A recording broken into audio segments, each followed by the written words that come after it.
Football Strategy Guide. This is our December edition, and I must say that this is probably the most unique edition that we've had to do to date at this point. The first time that not all of us are sitting in the podcast studio at the same time.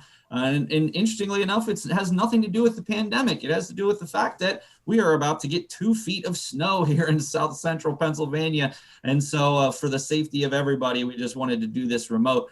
Hopefully we can get back with you in January, and hopefully we can all be back at the podcast studio. But between now and then, we didn't want to leave you hanging. We have 2 weeks left for many in the regular season, and frankly, this is where the money is made, gentlemen. So being joined today by, of course, Brian Christiana. Brian, how did your fantasy season go? Well, I went 50-50, 4 leagues, 2 playoffs, and then 2 losers brackets. So we're looking all right. Okay. And also being joined by Tyler Coleman. Tyler, welcome back to the show. How was your fantasy season? Kind of like Brian. I was only in 2 leagues. One league, my team had a ton of injuries, and I ended up in the losers bracket. In the other league, I'm in the second round of the playoffs right now. Excellent. And finally being joined here by Parker Rose. Parker, how was your fantasy season? Two leagues, playoffs in both. First seed in the one, second seed in the other. The one I'm in, I'm a little shaky because, like Tyler said, injuries. The other one, I think I'm golden. And I am in 3 leagues. One, I finished 12-1, and I got the bye. So this week, very important. Last week in my second league, I made the playoffs, and I lost. I scored 139 points and lost to someone who scored 150 points. So unfortunately out of that one, and I almost slid into the show league after starting off with like a 1-4 start. But unfortunately, with only 4 making the playoffs, I did not make the playoffs in our show league, but I gave it a valiant effort. Well, bottom line is we have a lot to talk about today, gentlemen, because today we're going to be looking forward at the big week this week. This is for many, it might be for some, it might be the second week of the first round. For some, maybe that got buys. It's their first opportunity. So this is really where the money is made. So some of our discussions here today hopefully will help you. We're going to talk about our top 10 quarterbacks, running backs, wide receivers, tight ends. We're also going to take a look at, of course, our waiver wire pickups. And we're also going to have a new segment this week is underrated players to start this week and beyond. And, of course, we will end with our conversation on the Super Bowl. Well, gentlemen, let's start at the quarterback position. I think that for many of us, I don't think anybody's got Patrick Mahomes outside of the top spot. I would be surprised, to say the least, if that was the case. So I want to get a sense of some of the top 5 from everybody here today. So let's start off with Brian. Brian, let's hear your top 5 quarterbacks going forward. So can I just skip to number 2 since we all have the same number 1? I would imagine so, yes. I have Kyler Murray, number 2. I have Aaron Rodgers, number 3. Russell Wilson, number 4. I put Josh Allen, number 5. Excellent. Yeah, I have Josh Allen 5, Wilson 4, Murray 2. I have Rodgers at 6. And the love for Lamar Jackson has come back for me. I got to say, as an aside, before we keep going, what a game on Monday Night Football. I mean, it was really something special. And it just goes to show you how amazing Lamar Jackson really is. 9 carries, 124 yards, and 2 touchdowns, another 163, and a touchdown through the air. Brian, why did Lamar Jackson not crack your top 5? Because I've never been a Lamar Jackson guy. I think, again, great talent.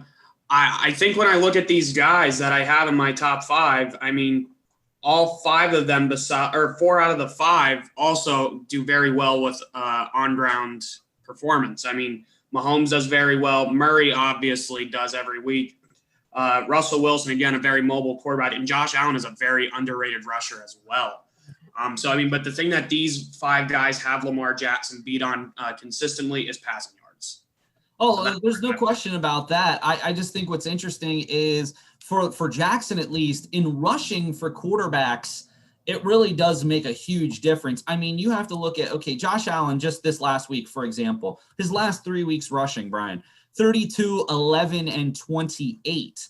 Lamar Jackson, on the other hand, his last 3 weeks rushing, 51, 94, and 124 with 3 touchdowns in there. It's almost like you have a running back and a passer at the same time. Now, I don't think anybody would argue that Lamar Jackson's passing, frankly, is pathetic.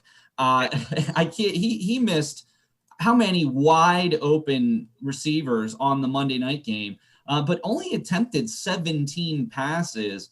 I agree with you in terms of him actually being an NFL quarterback, but he's just electric in the rushing game. So I think that's an interesting point in terms of Lamar Jackson. Well, I was going to say, the thing is, when you say electric, all 5 of those guys also are electric in the passing, where you say Lamar is rushing or electric in the rushing. So, I mean, it's kind of like the same thing, if you want to be honest. They all have their passing, rushing. It all works out. Kyler Murray, interestingly enough, 712 rushing yards, 10 touchdowns. Lamar Jackson, 793 yards, 6 touchdowns. So I do think there's no question in my mind that Murray is number 2. But I do have Jackson there, number 3. And the only issue with Russell Wilson, he's been sort of off and on the last couple of weeks. The last 5 weeks, 9, 20, 14, 15, 20. Russell Wilson struggled. In fact, since Buffalo back in week 9, hasn't thrown for more than 260 yards in a game. All right, we'll move on to Tyler. Tyler, what is your top 5 quarterbacks? So I got Mahomes number 1. I have Aaron Rodgers number 2. I have Josh Allen number 3, Kyler Murray number 4, and then I put Lamar at number 5. Down on Kyler Murray. Why? I mean, he's obviously still in your top 5, but why a little bit further down on Kyler Murray? Is it a shoulder injury? A little bit of that, and I put Aaron Rodgers up there just really because I like the way that the Packers are playing. You know, that's another team that's had so many injuries, and yet they keep winning. So it was kind of tough, really, when it came down to the decision between Murray and Rodgers. I mean, I knew Josh Allen was going to be there just because he's playing well. The Bills are looking fantastic right now. So I wouldn't really say I'm down on Murray. It was just kind of a tough decision. I'll tell you what, though, Tyler, support for Rodgers. Rodgers has had at least 21 points every week since week 7. And outside of clunker week 6 when they got their doors blown off by Tampa Bay, he's had at least 19.2 points every week, 2 touchdowns, and only outside of that Tampa Bay game, only 2 picks. Really, I think this top 5 is tough, and I'm probably the lowest here on Rodgers. I would imagine Rodgers is on a wide variety of teams that have made the playoffs. And I got to be honest with you, I think your choice has some merit there. Aaron Rodgers at number 2 for you. I love it. Parker, what's your thoughts on your top 5 quarterbacks? Just like everyone else, I have Mahomes at 1. I also have Aaron Rodgers at 2, Kyler Murray at 3, Josh Allen at 4, and Russell Wilson rounding out the top 5.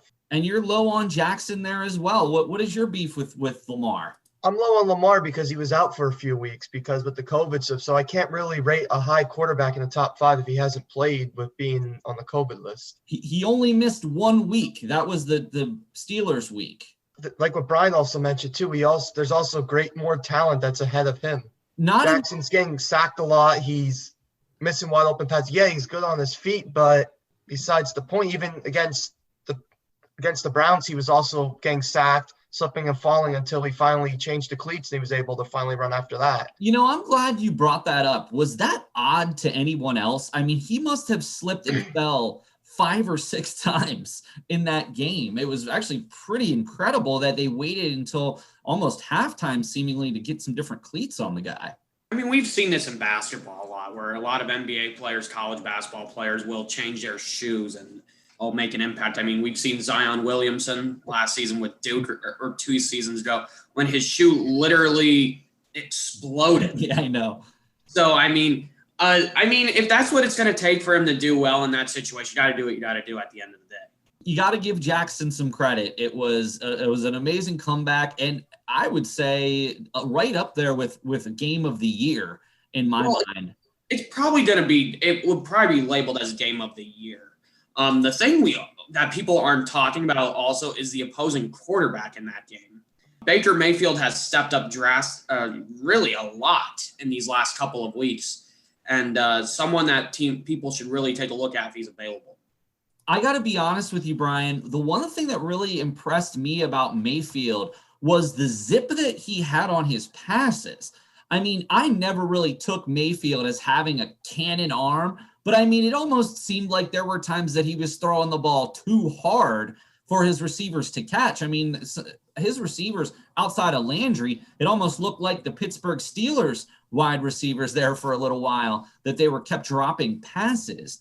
But I was very impressed with Mayfield. He didn't crack my top 10, but to your point, a little spoiler, he might be one of my underrated players going forward to start in the fantasy playoffs. Last 3 weeks, 18, 29, and 30.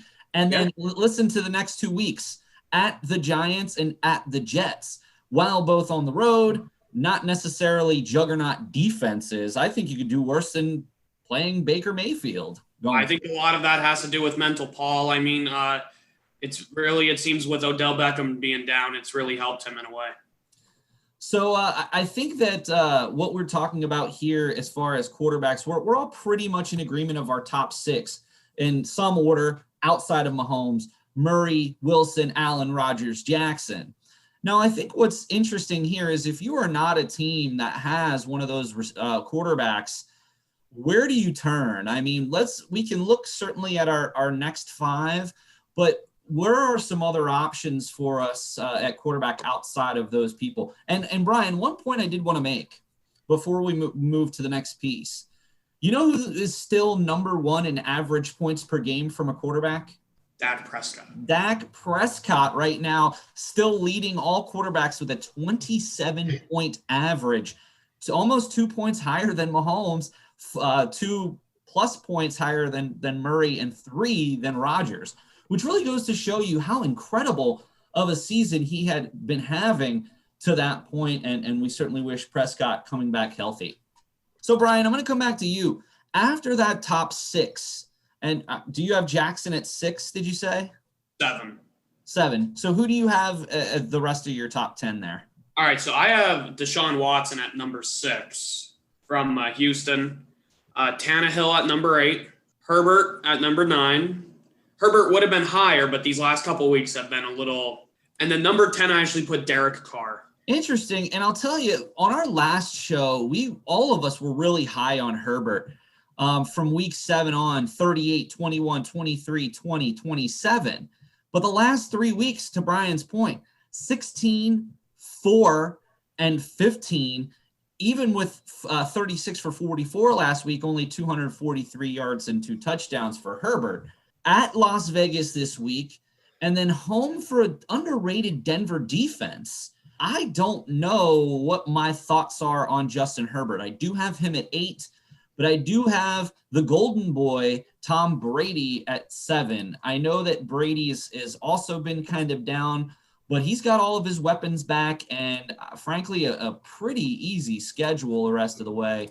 Tom Brady is looking at, in his final 2 weeks, at Atlanta, at Detroit, and then home for Atlanta. So no defense that really scares you there for Brady, but interesting. I do like Watson as well, Brian. My concern is he keeps losing his receivers. Obviously, Will Fuller suspended. Cooks has been in and out of the last couple of games, and basically top target Kiki Cutie. David Johnson's been out of games. They're not really sure. I think he went on the COVID list. So Watson's just been getting annihilated, and I almost feel bad for him at this point. Don't you? Almost. Man, you got to really feel bad for the guy. I mean, in my opinion, that's one of the worst teams in the NFL on paper. And it's crazy. In my pick'em league, I'm constantly picking Houston because I just think on paper they're a better team than most of these other teams, but they just can't get it done. So, all right, Tyler, what are your thoughts on quarterback back half of the top 10? So I got Russell Wilson at number 6. I have Deshaun Watson, number 7. Ryan Tannehill, number 8. I had Tom Brady, number 9. And number 10, just to put him in there, I put Mitchell Trubisky. Really, I think he's been playing well. He took that starting role back over the last 3 weeks. You know, the offense has still struggled a little bit, but fantasy-wise, he's putting up numbers. And I think what's really interesting, too, is David Montgomery. I would say, though, on Trubisky, did have a good game last week. Week before, only 13, and then Green Bay 18. I mean, I guess if you're really desperate, Trubisky possibly, but I got to be honest, he's only rostered in 21% of leagues. Maybe if you're really, really, really desperate at quarterback position, or you want to try to gamble. My thing is, I also thought Roethlisberger, right? And nothing personal to him, but with his receivers dropping the ball, he's only putting up 12 or 13 points. I kind of try to go back, okay, well, who's somebody we haven't really talked about that's been playing better? No, and I think that's valid. And I got to be honest with you, I don't have Roethlisberger in my top 10 either. And this is a guy that both of my playoff teams had Roethlisberger as their quarterback. I'm frankly scared at this point. He's down to 18.1 points per game average. Last 4 weeks, 16, 12, 18, and 13. In such a dynamic passing offense, it's really surprising. Up until week 10, that would be 9 games less the bye, only 4 picks. In his last 4 weeks, he has 5 picks. And not only that, he's been throwing 46, 51, 53, and 37 attempts. So many drops. I mean, Deontay Johnson got benched, which totally killed me in one of my leagues that I was only about 10 points ended up losing by. Now, he did come back in the second half and got 8 points, but if he'd have caught those balls and ran, I might have won the league. So, and not only that, I would have got passing yardage from Roethlisberger. So, which leads me to Parker. Parker, let's talk about the Steelers a little bit. Obviously, you're the resident Steeler fan here. What are your thoughts about the last couple of games between not only Baltimore, but also Washington and Buffalo for the Steelers offense? There's a lot that goes in. The Steelers played 3 games in 12 days. The offense was tired. The chemistry's not there. Ebron and Deontay Johnson are dropping passes. Ebron dropped 3 or 4 passes on Sunday night. Ben is over. There's sometimes Ben's overthrowing the receivers. He's throwing the coverage he shouldn't be throwing. You also got the mix of with the running game being out, James Conner being out on the COVID list. The more concern is they're worried about Ben's arm at this point from throwing all those attempts. If you want my honest opinion, I think the Steelers need to can Randy Fichtner. I think he's a horrible offensive coordinator. It seems like all the defenses are doing their homework and Fichtner's not changing out the playbook. Like, these screens are not going to keep working. If Deontay Johnson's dropping, Ebron's dropping passes wide open. And if we look on the defensive side, we have a lot of key injuries that we're missing out on. So am I worried?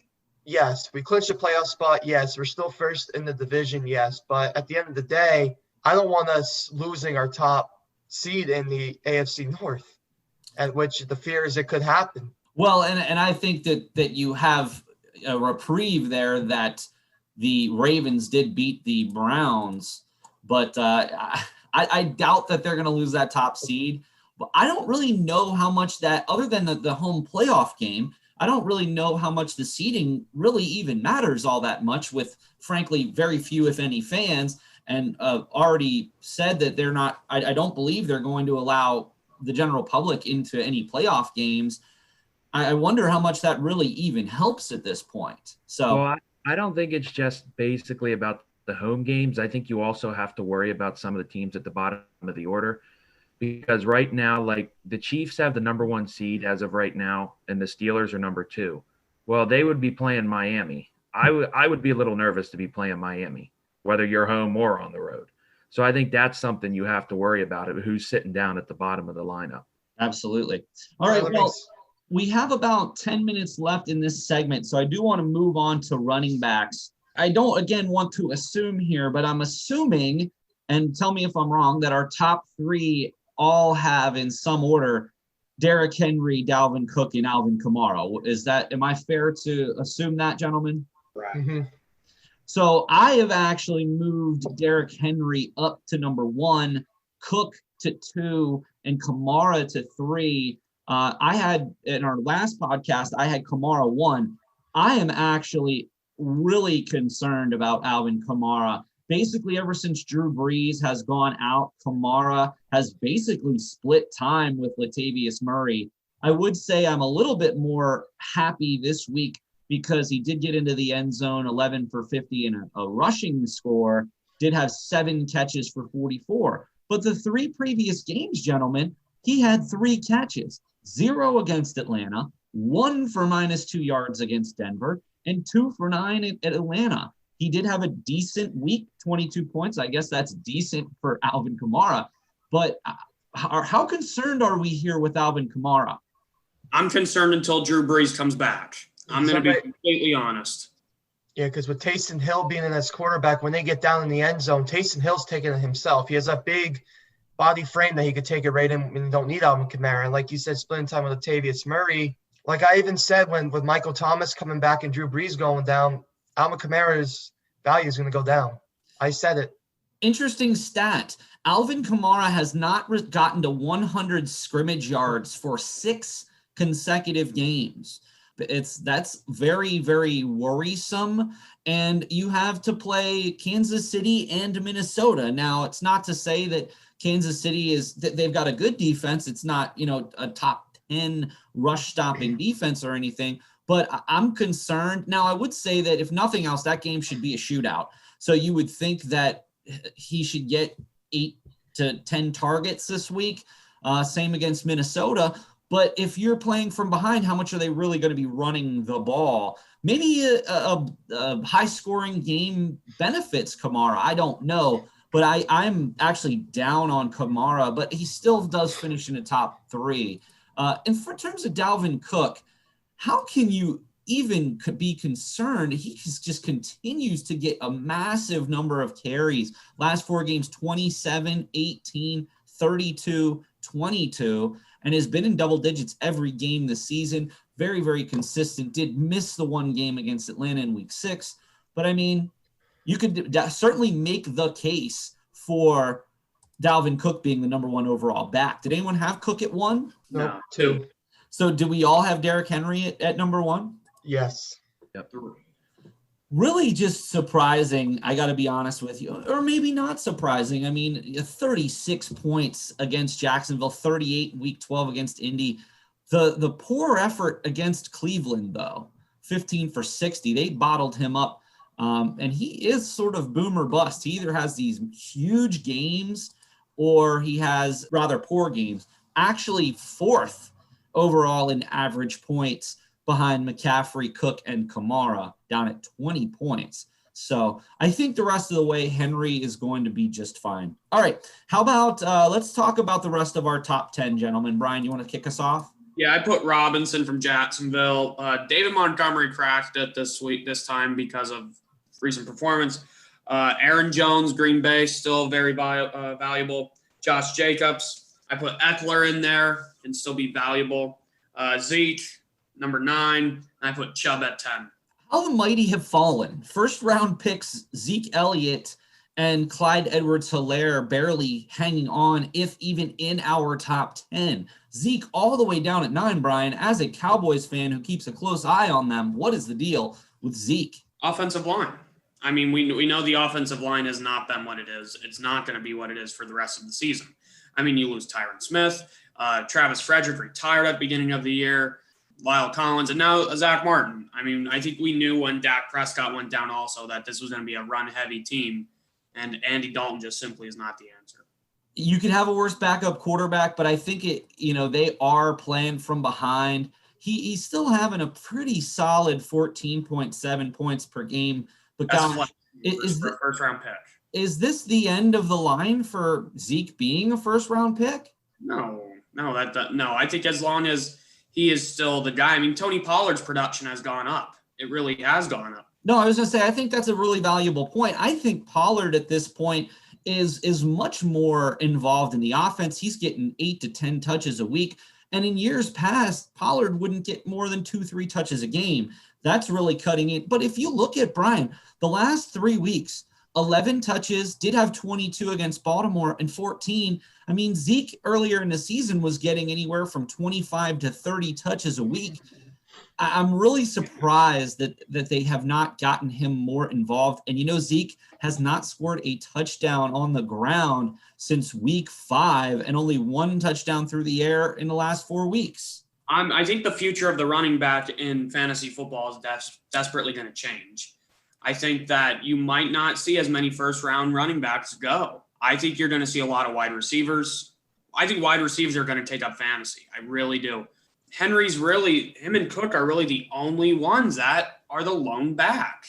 Robinson as well and Jackson. I'd say Eckler as well, but it varies. It varies from week to week. So good point. Tyler, I want to go to you about Clyde Edwards-Helaire. Now, 2 weeks ago, I wanted to chat with you about him. He had this illness, non-COVID related illness, was active, didn't even get onto the field.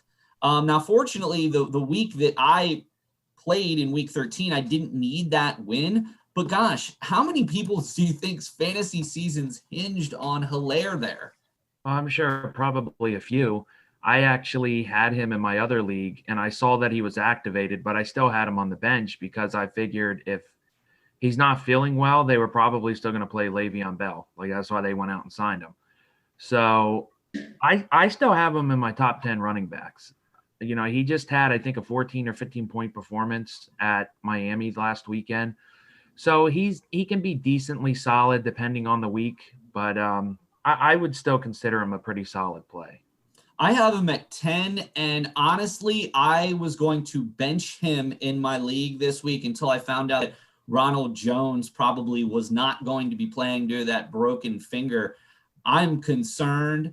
I don't really know what to expect, and I don't really have – but I guess my point is, Tyler, before we move to Parker for our final minute, my first-round pick in this league is Clyde Edwards-Helaire. We're talking the first week of the playoffs, benching him, not for anything other than lack of production on the best offense in the league.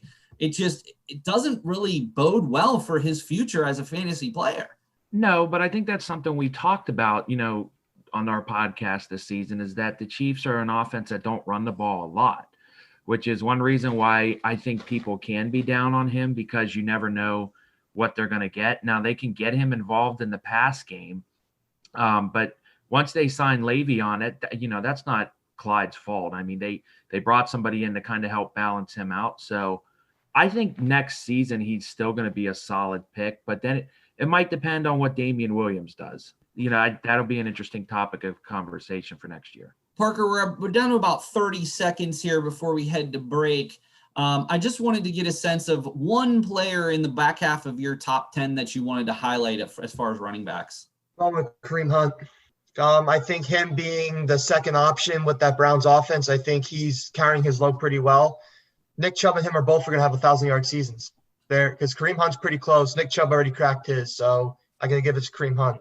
And Kareem Hunt with a couple of crazy catches at the end of the game to actually turn in that, that whole process of trying to get into the end zone at the end of the game. All right, and we'll be right back with our wide receivers, tight ends, waiver wire pickups, underrated players, and Super Bowl picks. We'll be right back on the Fantasy Football Strategy Guide with Paul Miller, Brian Christiana, Parker Rose, and Tyler Coleman. This is Dylan Kleintop, and you are listening to the Fantasy Football Strategy Guide. You can't forget it's always wasted for the hand. All right, gentlemen, we are back with our first ever Zoom podcast. So we are, if the audio isn't as good as usual, please forgive us. Non-COVID related, massive blizzard coming our way. So we hope to be back in the studio in January with you to wrap up the fantasy season. Well, gentlemen, we have a lot to get to in the next 30 minutes. And so we're going to start off with wide receivers. I think that, again, I don't want to assume, but I'm going Adams, Hill, and Hopkins in the top three, not necessarily in that order, but I would imagine that you gentlemen are probably in the same boat as me. What do you think, guys? Oh, yeah. Most definitely. I think the one who has really moved up a lot for me is Tyreek Hill. And Tyler, I want to go to you here on Hill. Not only is Hill catching, massive touchdowns each and every week, he's also getting the ball on the ground a fair amount, which I do think does cut into Edwards-Helaire's value. What are your thoughts in some of your initial viewpoint as being a Chiefs fan and catching their games every week? Well, honestly, from a fan standpoint, I love watching it. I mean, that game that he had against Tampa Bay, he had like 200 yards in the first quarter. He put up almost 60 fantasy points. I mean, that was just fun to watch. But watching him, in regards of watching him as a running back, I don't think it's a bad idea because of his speed. I mean, if he gets a block or two downfield, there's not many people that are going to catch him. So I like it, maybe running here and there throughout the course of a game. Well, just the last 2 games, he's had over 30 yards rushing now, both on one carry, 1 for 30 against Denver, 1 for 32 and a touchdown against Miami. Only concern last week was Miami, only 3 catches last week for 79, did catch that long touchdown. But that's really my only concern. And again, back to your point, Tyler, Tampa Bay, 13 for 269 on 15 targets and 3 touchdowns. Very impressive from Tyreek Hill in these last couple of weeks. But I still have Davante Adams at number 1. And that's tough because with Tyreek Hill averaging 23 points a game, Davante Adams averaging 26 points per game. Anyone else have Adams at 1? Yes, I do. I have Hill at 2. But my number 3 with Adams there. Why? Because it's consistency. I mean, Tyreek Hill is consistent too, but I like Davante Adams because he is the number 1 target. Again, I think in Kansas City, the number 1 target is, it's a mix up between either Travis or Tyreek. It's one or the other. But Davante is consistently, he is number 1 target. And I do think that Green Bay really Valdez-Scantling has come around, even Tanyan at tight end. But Adams every week is getting, double-digit targets, catching a touchdown every week. It's pretty impressive what Adams is doing this week. I'm down a little on Hopkins. In fact, I was going to say is not my number 3. I went Stephon Diggs on this one based on consistency again. And certainly in a PPR league, he's already over 100 catches this season. So in a PPR league, it would be fairly, easy to go with Diggs. I still like Hopkins' long-term value over Diggs, but I do have Diggs at 4. So interesting that I think many of us have probably moved Diggs up considerably over the past month of the season. Rounding out my top 5 is Keenan Allen. Thoughts on Keenan Allen, Parker? Keenan Allen is Herbert's number 1 target because it's pretty much the only receiver they have in LA. Besides Austin Eckler in the backfield getting passes, but other than that, it's pretty much Keenan Allen. And Keenan Allen also has good speed and could be able to break off a defender. So won't be surprised to have him in your top 10. This actually surprises me. Keenan Allen, number 2 in the NFL in receptions at 99, only 1 behind Stephon Diggs, a little lower in yardage, but 144 targets, by far leads the NFL with 144 targets, only 8 touchdowns behind Davante Adams and Tyreek Hill at 14 and Adam Thielen at 12. Thielen only 760 yards on the season, but does manage to find the end zone pretty regularly. So interesting there. Tyler, talk to us a little bit about the back half of your top 10 beyond some of the people that we've already talked about. Okay, well, I haven't heard DK Metcalf's name yet. I have him at number 4. I have Allen 5, but I have A.J. Brown at 6, Allen Robinson 7. I gave some love to Brian's Amari Cooper there. I thought he's been playing better. So I have him at number 8. I have Diggs at 9, and then I put Juju at 10. Yeah, and it's interesting. I don't have any of the Steelers wide receivers in my top 10. I would say if Deontay Johnson would have had a better week this last week without the drops, I think I would have made the case to put him in the top 10. I do like A.J. Brown. I'm really coming around on him. He has been very consistent over the last 5 weeks. Allen Robinson's tough to keep out of your top 10 as well. But I'll tell you somebody who I have in my top 10 is Justin Jefferson. Extremely impressive rookie campaign.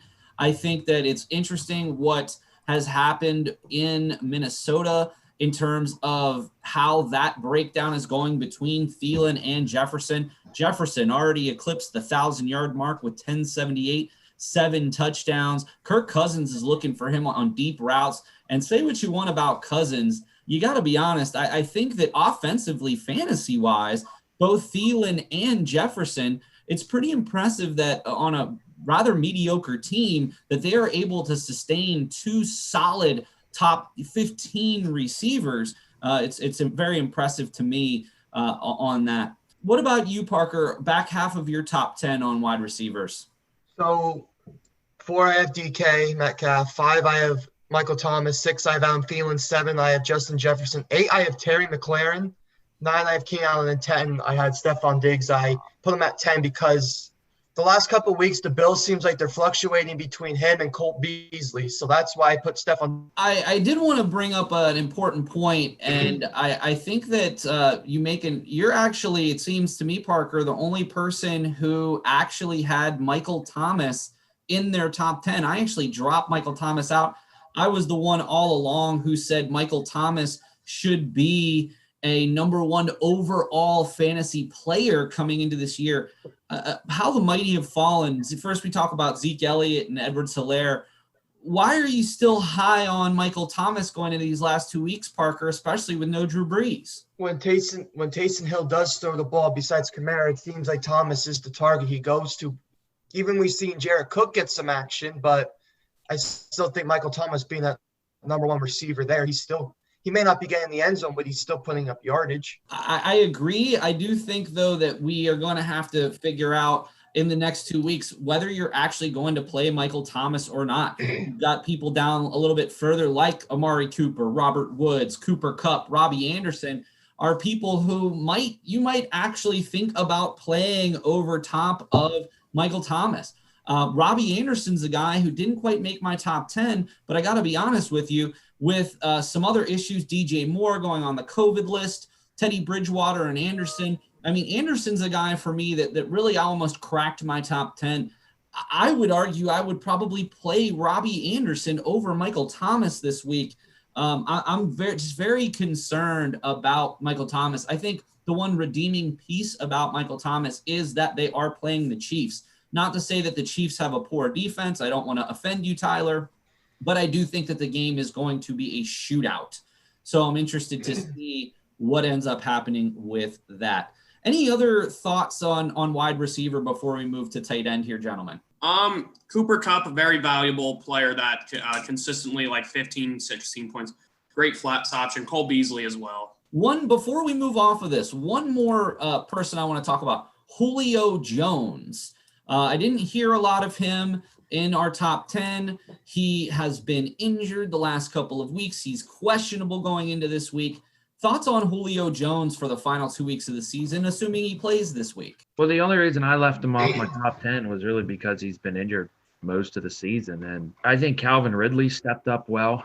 Then they also have Gurley. But, you can kind of go back and say that Matt Ryan is kind of underperformed with that whole offense. But I would still start Jones if he's healthy. But, yeah, that's the reason why I left him off my top 10.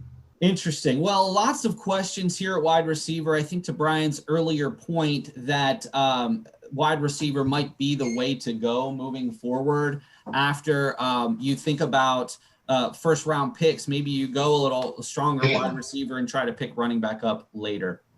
All right, moving on to tight end. Again, don't want to assume, but obviously I would imagine we have Kelsey number 1. He actually leads the league in reception yards. What are some other thoughts, Parker, that you had about tight end behind Kelsey? I'm still going with the guy I talked about last podcast, and that's TJ Hawkinson. That Detroit offense is pretty much not at all good besides Adrian Peterson. Matthew Stafford's having a really off year.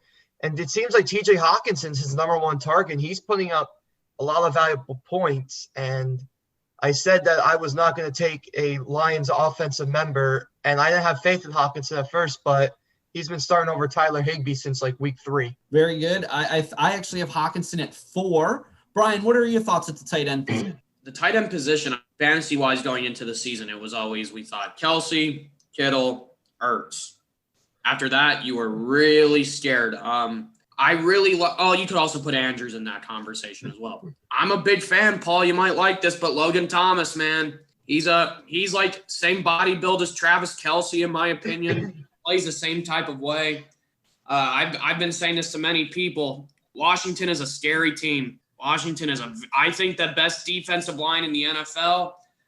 Top 10 defense, honestly, in my opinion, overall. Alex Smith has helped you guys drastically. Washington is honestly a very underrated team in the NFL.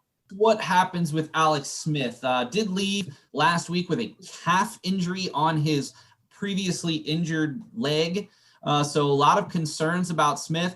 I do have Logan Thomas at 10. I will say that in the games that I've watched Alex Smith play over the last 4 weeks, he's looking for Logan Thomas. He's always been able to have a solid tight end. And of course, as Tyler, you may remember, back when he was with the Chiefs, Kelsey was a perennial 1,000-yard receiver. So I think that moving forward, if you are just throwing a dart, if you don't have Kelsey, Waller, Andrews, or even Hawkinson, I think you got to roll the dice with Logan Thomas. I think he's available in a lot of leagues, and I think that he, in a PPR league, is going to be good for 10 to 15 points this week, even if Dwayne Haskins is at quarterback. Frankly, earlier we had a discussion about Terry McLaurin. I love Terry McLaurin. I think he's such a great playmaker. The problem is, over the last 2 weeks, he has really been disappointing. I got to be honest with you. With their offense just is not good.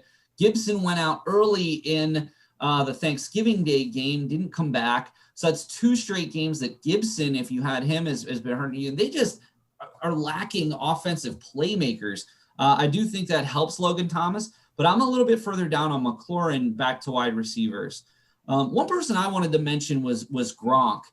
I mean, the guy, he continues to catch touchdowns, but for God's sake, last week, 1 catch, 2 yards. Yes, he did get you the touchdown, so he did get you 7 points, which I guess you could do worse.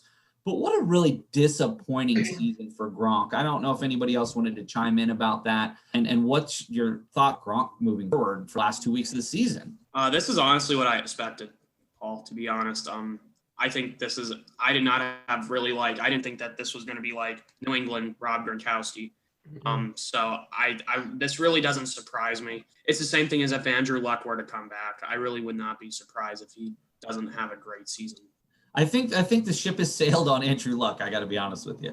Well, I know, but I mean, I just to make the comparison, I don't think I think a lot of people put too much expectation that Gronk was going to return to his old form.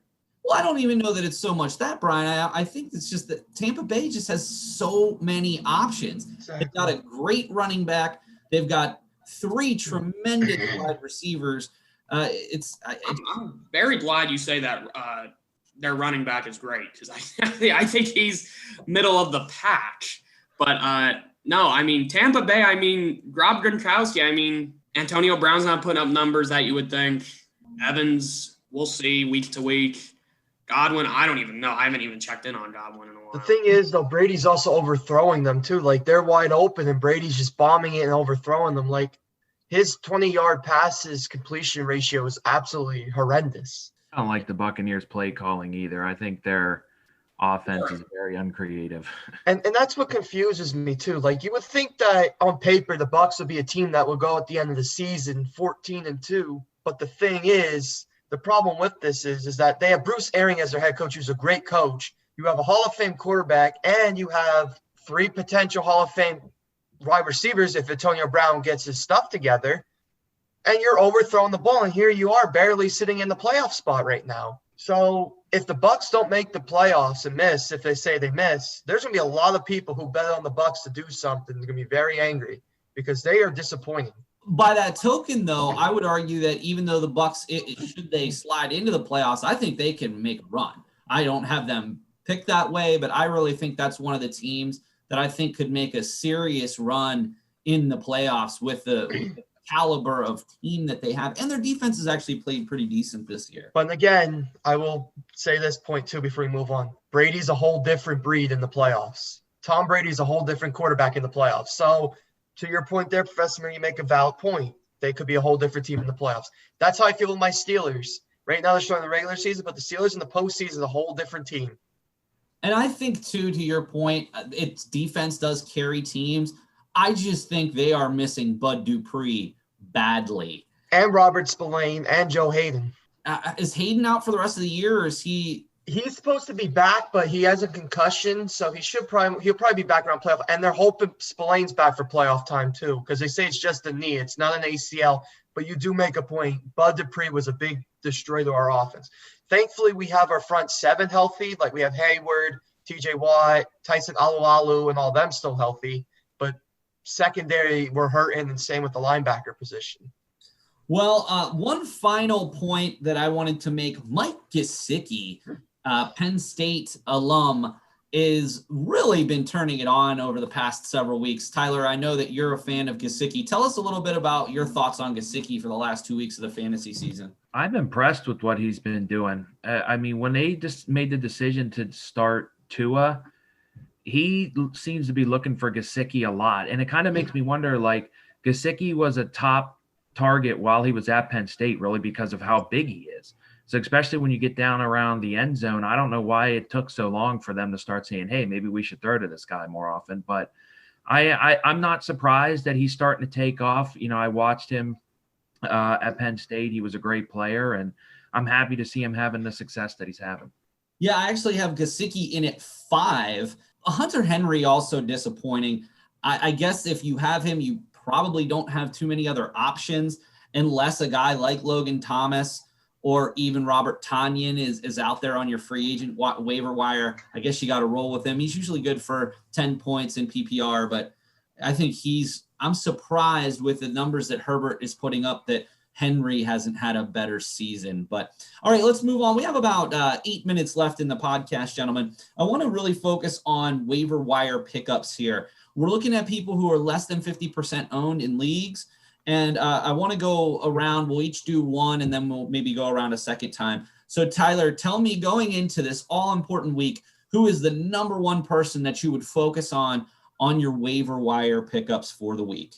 Well, this is kind of tough, but I back to the Miami situation. They've had a lot of running back issues, right? Like there have been so many injuries there. So I looked at Lynn Bowden Jr.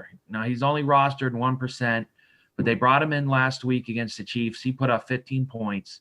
This is a guy that if he's going to be getting the bulk of the carries, he could easily have you double-digit points.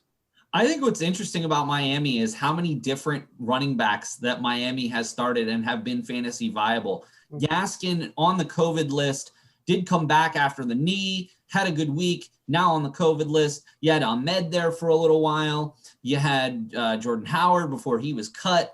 You know, Breida hasn't done anything all year. He's on the COVID list. So I think you could do worse than that. Tyler, my question is, are you really going to go with a guy who is frankly unproven? You don't have much of an idea how much he's going to be involved in the offense in a playoff week? Well, I think the playoff week, it make, a little tougher decision. But if you're on a team that has a lot of injuries banged up, like look at a team like McCaffrey, Barkley, these are guys that maybe at this point you're just looking to plug somebody in there. Yeah, I mean, and that makes valid sense. And I think he's got a lot of upside. I think in a PPR league, the way that they use him, I don't know necessarily that he gets 10 plus carries, but he might get you 8 carries for 40 and a touchdown, and then 5 catches for 50 and maybe 1 through the air as well. He could get you 20 points pretty easily, I would imagine. Parker, what is your thought going into the waiver wire pickups for this week? So I'm going to go out to Las Vegas. I'm going to go with Nelson Aguilar, who's only 34% in the league. So yes, he's he's inconsistent, but if you're rolling the dice, I would take a chance on him because besides having Darren Waller as your tight end and with Josh Jacobs being out, Derek Carr's second person he throws to is Nelson Aguilar, and the third would be Hunter Renfrow. So if you need to roll the dice and you're hurting a wide receiver, I would look into Nelson Aguilar. He's not dropping in Vegas, but you can't do worse than Nelson, I feel. And I also saw this week that Henry Ruggs is definitely out for this week and could be out for the remainder of the season. I would imagine that would propel Aguilar up to the number 1 wide receiver. Now, of course, Carr's looking for Waller with a big 200-yard game 2 weeks ago. But I think it's interesting I think Aguilar certainly is a third wide receiver, maybe even a flex option going into your playoff week. You could certainly do worse. Now, I'm just gonna throw 2 out there and bring us back around. Certainly, this is just one obvious one. Kiki Cutie, only 49%, just on the fringe. I think if he's available in your league, you pick him up. But my big one, back to our earlier conversation, Baker Mayfield, only 28.9% owned. Huge games over the past 3 weeks. I think you could do worse if you don't have Mahomes, Murray, Jackson, Wilson, Allen, or Rodgers. you're now in the Brady, Herbert, Watson territory. Do we roll the dice with Baker Mayfield at only 28.9% owned? Certainly in daily, I would consider going Baker Mayfield this week. And I personally, I'm at a point where I have Baker and Ben Roethlisberger, and I need to make that decision. Do I want to go to Ben, or do I want to go with Baker Mayfield? And we have sort of two different situations here. You've got Roethlisberger, who's sort of going down, and Mayfield, who's, on sort of a rocket ship over the past few weeks. Boy, I'm really leaning Baker Mayfield this week, so he's only at 28.9% owned. Tyler, another waiver wire pickup. Well, to stick with the quarterbacks here, I'm going to say Jalen Hurts. They finally made the decision to start him in Philly. He looked really well, or he played really well against the Saints. I think he put up like 20-plus points. This is, at this point, why not? He's a mobile quarterback. He can run. He can throw. So why not maybe just see what he can do for you the last couple weeks? Well, and back to our earlier point too, Tyler, he's running the ball. He wasn't getting sacked. He's getting you extra rushing yards. He looked competent as far as passing goes. And frankly, in terms of NFL moves, how could you put Carson Wentz back in this season? I mean, you can't. But all right, thank you, Tyler. Parker, your last waiver wire pickup for this week. Mine was also high at Jalen Hurts, only because with a new start at the quarterback, it seems like the Eagles got a lot of motivation and woke up, because they played exceptionally very well against the tough Saints defense and offense. So I'm going to have to give credit to Jalen Hurts, who I also would say would be an underrated player as well, because people are like, oh, he had one good week. Yeah, but with that motivation after that big win against the Saints, I could see him putting up a lot more numbers, but he's not my number one underrated player. All right, well, let's move on to that underrated players that we're considering starting this week. And I'm going to, again, throw Baker Mayfield out there. I'm also going to throw out T.Y. Hilton. T.Y. Hilton's probably been dropped in a lot of leagues, has really caught fire the last couple of weeks. Touchdowns in the last 3 games. I'm really impressed with T.Y. Hilton, and I would certainly roll the dice. If you had a choice between T.Y. and maybe another fringe wide receiver, I would go with Hilton in your playoff matchups this week. Tyler, what is the thought that you have about an underrated player to start going into the fantasy playoffs? I'm going to go back to the Detroit offense, and I know we've kind of talked about how sporadic they've been, but I would say DeAndre Swift. I have him in my other league. He might not get a ton of carries, but they get him involved in the pass game, and he easily puts up double-digit points. Awesome. So DeAndre Swift, you're giving the thumbs up to.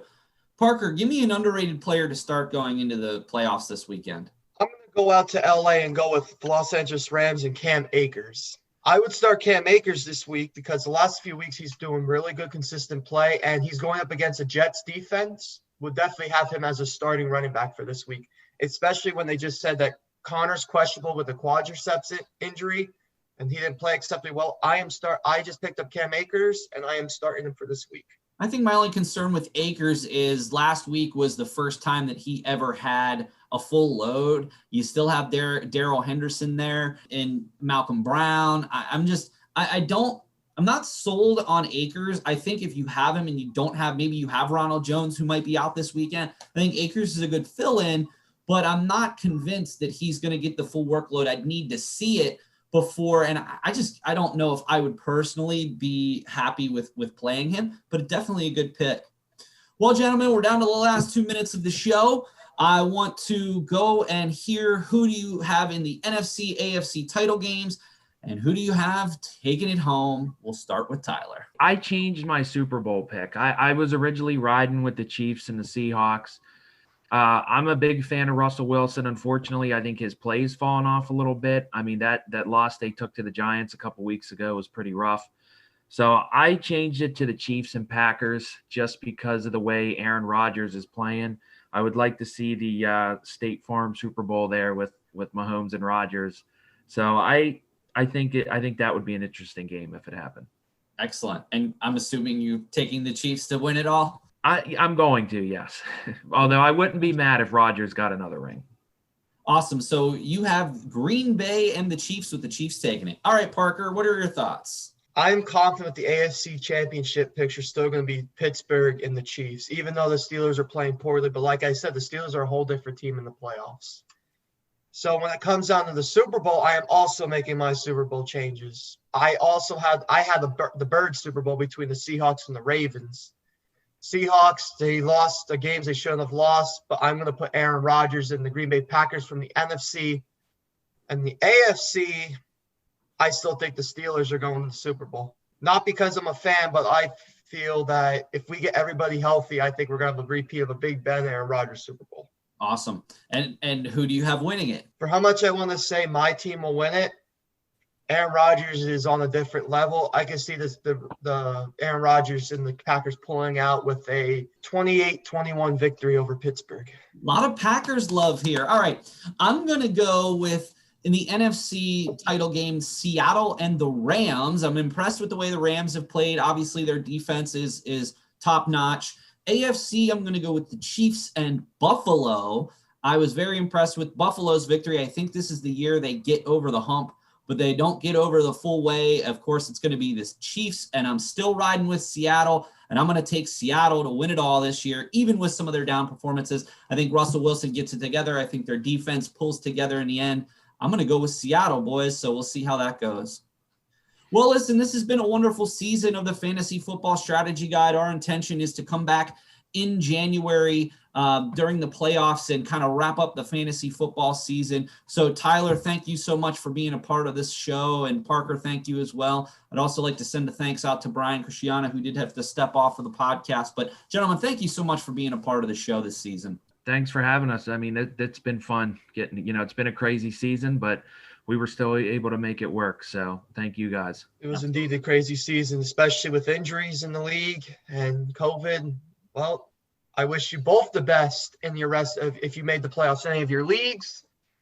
I am, unfortunately, if I get past the first round, I might have to go up against our own Gabe in our league for the championship. And Gabe has a stacked offense with Tyreek Hill. If Christian McCaffrey's healthy, he is Brady and Deshaun Watson. So this should be a very interesting last 2 weeks against my hurt team that manages to magically win. Well, that's going to do it for another episode of the Fantasy Football Strategy Guide. For Parker Rose, for Tyler Coleman, for Brian Christiana. This is Paul Miller, and we'll see you again in January. Best of luck on your fantasy matchups.